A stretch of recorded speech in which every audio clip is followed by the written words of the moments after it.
Hey guys, it's Rick here with the Electric Forest 2023 review. It's the all EDM festival that's actually based in an actual forest. It's in the middle of northwest Michigan, bunch of trees, bunch of forest. It's one of those bucket list ones for any raver, and I'm glad I finally got to do it. But that said, let's get started with the review. Here we go. For the event security, I do have to give them a full point. Funny guy right there, but coming off the tragedy at the Beyond in Washington, there was definitely a heavy security presence and a lot of cops, a lot of police presence, which was definitely fantastic to see. It was definitely a full point for security in my opinion. There's yours truly with the first outfit of the event. Got there a little late. This little desk closing shortly after I got there, about 2 hours later. The event bar gets a half a point.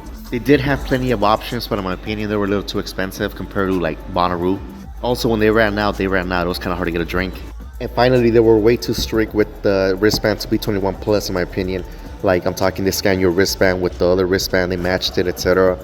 They wouldn't sell you a drink without it, which makes sense, but at Bonnaroo, they actually carded you at the bar if you didn't have it. And also, the ID checkpoints were closed at a certain time, so it was too late to even get drinks at a certain point. It was hard to find an ID checkpoint. Half a point for the bar, and I'm being generous. Now, for the event amenities, I have to give it a full point, a very strong full point. Honestly, it was absolutely perfect in that regard. The art installations were perfect, the extra attractions were perfect, the trees, everything was amazing. The lights were perfect, the hammocks, the fireworks, the pyro, it was absolutely perfect. Also other things from the amenities category like food, they had various options. The toilets in there were clean, there was enough to go around, but the toilets at the campsite were absolutely the most perfect porta potties I've ever seen in my life. The company that provided them were always servicing them on the clock. They were always clean. The people were cleaner from what I saw. Full point for the amenities overall. These are just some of the cool little things the ravers do for each other at the campsite. This might be a little controversial, but I give the event lineup a half a point. Don't get me wrong, they have some heavy hitters like Illenium Rez, great acts like that, Chris Lake all weekend. They also have the next big things like Sudden Death, Apache. But personally, I feel like we had a lot of downtime. Like in between sets, if you wanted to try something new, like newer artists, which is always fun, obviously. I also do believe that this is done so you could check out the attractions around the park, around the event. Still some great names, obviously, but half a point overall, in my opinion, for the lineup. The event vibe, the plurtness as I call it, it gets a full point for sure. Everyone was friendly from what I saw. A lot of smiles, a lot of waves, a lot of good people at this event. Also made some good friends at the camp. Full point for the event vibe.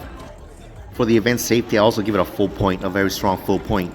Again, this is coming off the heels of the tragedy at Beyond, and we definitely had that higher level of protection with the security and the police officers. So you definitely felt safe. And like I've said before, while I'm sure there are some bad apples here like everywhere else, you don't get that sense you get in the West Coast. Like people are just trying to get near you so they could pickpocket you. Again, full point for the safety. Although with the extra cops, I will say, I definitely saw them taking away people's party favors, let's say. And as you can see here, they made them throw them away in the dirt and they stepped all over them. But if it could have been worse, they could have taken them in. So at least there's that.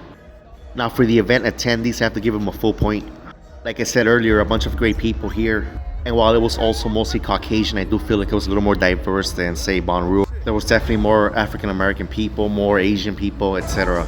Also, in my opinion, I would say probably 70% of the people were more attractive, if I do say so myself.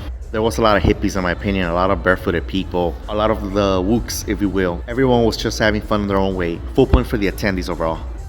Again, I feel like I have to point this out because a lot of you newcomers will probably ask me at some point anyways. So for your hookup chances, if you're a guy, I'm gonna give it a huge 0. Quite frankly, I didn't even try. From what I saw, most of the ladies were in couples already or in big groups. Groups with male friends, which means that you're probably not gonna get to flirt with them anyways. And honestly, ladies were not there for that in my opinion. They were there to enjoy the experience as they should, obviously. Obviously, ladies, if you want to, it's always there for you. 0 for guys' hookup chances in my opinion. For the venue, the location, it does get a full point. Like I said, it's literally in the woods of Michigan, northern Michigan, western Michigan, whatever. It is such a beautiful sight. The only issues were that it was kind of dusty, like extremely dusty. You couldn't breathe at times. Well, a small part of the event, not all of it. And it was also pretty chilly. It did rain a couple of times. Heavy rain on Sunday, as you saw in my post. But when it rained, the dust kind of went away. They also added that chopped wood to like stop it. So it was better on Sunday in that regard. Another issue was that there was literally no service all weekend, like at all, dead phones. But in the end, it kind of worked out. It kept you from posting and texting everybody. It kept you in the moment. And also leaving the campsite took 3.5 hours, almost 4. But honestly, it was well organized. That's why I give it a full point overall still. Minor inconveniences, but in the end, the venue and the location had more positive than negatives. Finally, the event price, the $5.50 you pay, the bang for your buck was definitely there, full point. Check out this cool, that String Cheese Incident band. They're like country, but they're playing this EDM track. but you definitely get your money's worth for what you pay for. A lot of thought is put into this festival, the pyro, the trees, the art. It's definitely an experience you want to try out sometimes. It's worth every dollar in my opinion. Full point for the event price, the bang for your buck category. Well guys, if you've been keeping score, the event scored at 8 out of 10 overall on my scale. It's a great score, a pretty high score. I would highly recommend trying this rave. Honestly, for me, it was definitely top 5 overall that I've been to.